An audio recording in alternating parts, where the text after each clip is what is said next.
UP में घुसपैठ पर लगाम के लिए ऑपरेशन टॉर्च जारी है। पुलिस रात के अंधेरे में झुग्गियों में जाकर दस्तावेज चेक कर रही है। यूपी के 17 शहरों में पुलिस की वेरिफिकेशन ड्राइव चल रही है। अब तक मेरठ में 6500 संदिग्धों की पहचान की गई है। वाराणसी में 500 संदिग्धों की पहचान हो चुकी है और घुसपैठियों को डिपोर्टेशन से पहले रखने के लिए हर मंडल में डिटेंशन सेंटर भी बनाया जा रहा है। मुख्यमंत्री योगी आदित्यनाथ के आदेश पर लखनऊ में भी घुसपैठियों के खिलाफ लगातार कार्रवाई हो रही है। पुलिस लगातार वेरिफिकेशन ड्राइव चला रही है। डालीबाग इलाके में पुलिस ने अभियान चलाया। इस इलाके में 100 से ज्यादा झोपड़ियां हैं। इनमें कई सालों से लोग अवैध तरीके से रह रहे हैं। यहां पर भी टीम पहुंची। लखनऊ की मेयर भी पहुंच रही हैं। आप पहले डालीबाग इलाके की इसी जगह से हमारी संवाददाता रुचि कुमार की एक रिपोर्ट देखिए और लखनऊ की मेयर सुषमा खड़गवाल कैसे ग्राउंड पर लगातार उतर रही हैं, कैसे वेरिफिकेशन ड्राइव चल रही है, एक एक पेपर खंगाला जा रहा है। उन झुग्गियों से भी तस्वीरें आप देखिए। भेजा था कि इन जगहों में ये लोग हैं, इनको हटाया जाए। अब इनका आधार चेक करिए। आधार इनके बने हैं, वो आधार नकली है या असली है, ये चेक करना बहुत जरूरी है। ये बहुत जरूरी है। मुझे लगता है कि पूरे लखनऊ शहर में जहां जहां मैंने जांच की है, बबरेटा गांव ही बताते हैं। तो बबरेटा गांव के जब मैंने गूगल सर्च किया तो बहुत बड़ी जनसंख्या नहीं है, बॉर्डर पे लगा छोटा सा गांव है, लेकिन वहीं का सब आधार बन करके यहाँ आए। तो इसकी जांच करना बहुत जरूरी है। जैसे लखनऊ में हम देखते हैं कि जो कूड़ा बीनने वाले हैं या जो नगर निगम आउटसोर्स करता है, वो बड़े पैमाने पर ऐसे लोग हैं जो अपने को असम का बताते हैं कि हम असम से आए हैं।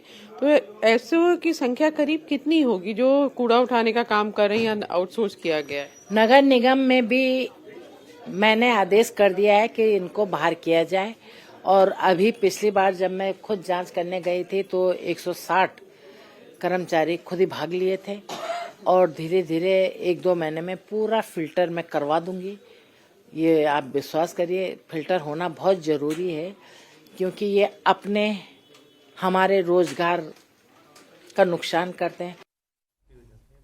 मऊ की कोतवाली क्षेत्र में पुलिस ने बुधवार देर रात ऑपरेशन टॉर्च भी चलाया। कई मोहल्लों में संदिग्ध लोगों की पहचान सुनिश्चित करने के लिए यह अभियान चलाया जा रहा है। अरे भाई, और तो कुछ कार्ड होगा और राशन कार्ड होगा और एक होगा। कहाँ का? सीतामढ़ी का? मुजफ्फरपुर किसी का नंबर है तुम्हारे घर का? बताओ नंबर, मोबाइल नंबर बताओ। क्या नाम है आपका? हाँ, सविता गुलक्सा। तो आपको यहाँ से खाली करा देंगे। तब अगर आधार कार्ड नहीं दिया तो नहीं साहब, पहले आधार कार्ड दो सब। हाँ सर, मंगा रहे। आप देख रहे हैं अपने नाम को लेकर भी कंफ्यूजन हो रहा है। कभी सविता नाम सुनाई दे रहा है, कभी गुलफ्शा नाम सुनाई दे रहा है। आधार कार्ड है नहीं, राशन कार्ड है नहीं, प्रमाण पत्र है नहीं नागरिकता का, तो संदेह पैदा तो होना लाजमी है।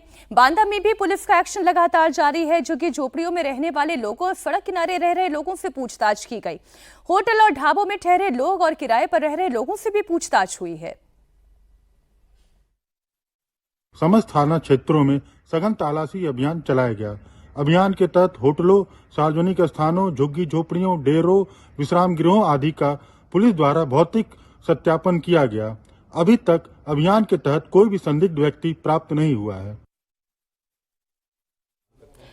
राहुल जी, एक सवाल जो मेरे मन में है कि ये जो झुग्गी झोपड़ियों में रहने वाले लोग हैं, इन झुग्गी झोपड़ियों में रहने वाले लोगों के क्या आधार कार्ड, अब जनसंख्या आप जानते हैं कि कोई परिवार नियोजन जैसी चीजें नहीं होती हैं, तो इसकी क्या गारंटी है कि ये बाहर से ही आए हुए हैं?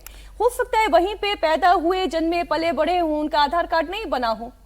ऐसा नहीं होता है। आप खुद सोचिए, नोएडा की चलिए जहां पे हम हैं वहां का मैं एग्जांपल आपको देता हूं। अगर किसी व्यक्ति को किसी भी कॉलोनी में काम करना होगा तो उसका आज जो वहाँ पे रेजिडेंट वेलफेयर एसोसिएशन है वो कैसे अलाउ करता है? वो कहता है अपना पहचान पत्र दीजिए, तभी आपको अंदर आने दिया जाएगा, तभी आपको यहाँ पे काम करना अलाउ किया जाएगा। तो एक वो पहचान पत्र की तो जरूरत है। अब प्रॉब्लम भी ये है कि पहचान पत्र, यानी मैं आज ये भी सवाल करूंगा कि जो आपका आधार कार्ड है वो कितना ऑथेंटिक है, इस पर भी सरकार को ध्यान देना चाहिए।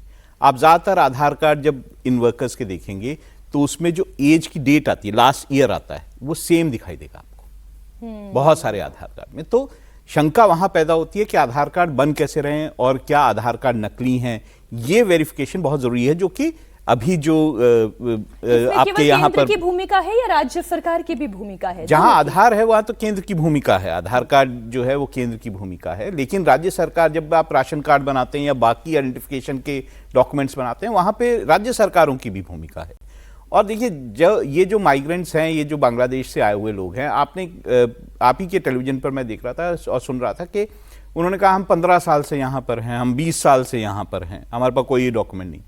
तो ऐसा नहीं है कि कोई आज की सरकार की प्रॉब्लम है। आप कांग्रेस की सरकारें या उससे पहले जो बाकी कोएलिशन सरकारें, उनके समय में भी लोग आए, तो प्रॉब्लम जो है वो बहुत बड़ी है। और आज अगर सरकार इसकी कोशिश कर रही है तो वो सराहनीय है, क्योंकि भारत में उसी व्यक्ति को रहने देने की इजाजत होनी चाहिए जो भारत का नागरिक है, और खास तौर से भारत की जो डेमोक्रेसी है उसको सबल करने के लिए उन्हीं लोगों को इजाजत होनी चाहिए वोट करने की। अमित शाह के मैं अगर कल ही के एक बयान का संदर्भ लूं तो इसमें अवधेश जी वो ये कह रहे हैं ना कि कश्मीर में हमने फेंसिंग कर दी, हमने आसाम में फेंसिंग कर दी, लेकिन पश्चिम बंगाल में हम फेंसिंग नहीं कर पा रहे हैं क्योंकि वहां की राज्य सरकार हमें साथ नहीं दे रही है। नहीं, वहां उन्होंने बताया कि 2216 किलोमीटर की बांग्लादेश से लगी हुई वहां सीमा है, जिसमें 1563 किलोमीटर पर हो चुका है। बाकी जो है उनमें 112 किलोमीटर पर संभव नहीं है, क्योंकि वो दुर्गम पहाड़ियां हैं, नदियां हैं। लेकिन जो 450 किलोमीटर है उसमें कुछ जगह है भी। कितनी बार मीटिंग कराई जा चुकी है गृह मंत्रालय की ओर से, वहां के अधिकारियों से पत्र लिखा जा चुका है, लेकिन वो जमीन देने के लिए तैयार नहीं है। और जहां जमीन थोड़ी बहुत है वहां बनाने जाते हैं तो धार्मिक नारे लगाकर उसको रोकने की कोशिश की जाती है।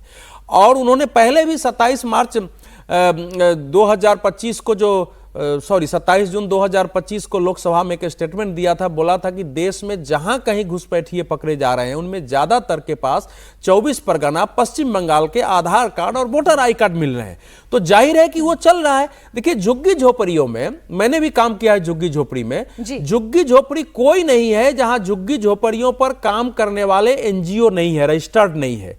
वो एनजीओ सरकारी जो विभाग होते हैं उनके साथ मिलकर काम करते हैं, वो अभियान चलाते हैं इनके आधार कार्ड, राशन कार्ड के लिए। उनके लिए धरना प्रदर्शन भी होता है और पॉलिटिकल पार्टियां भी इनको वोटर बनाने का काम हमारे यहां करती रही है। जो हमारे, तो ये पॉलिटिकल पार्टीज को भी सोचने की जरूरत है कि अपने देश के नागरिकों को वो नागरिक मानते हैं या वो बांग्लादेशियों को भी अपना नागरिक मानकर ममता बनर्जी बैठी हुई हैं, ये सवाल भी पूछा जाएगा।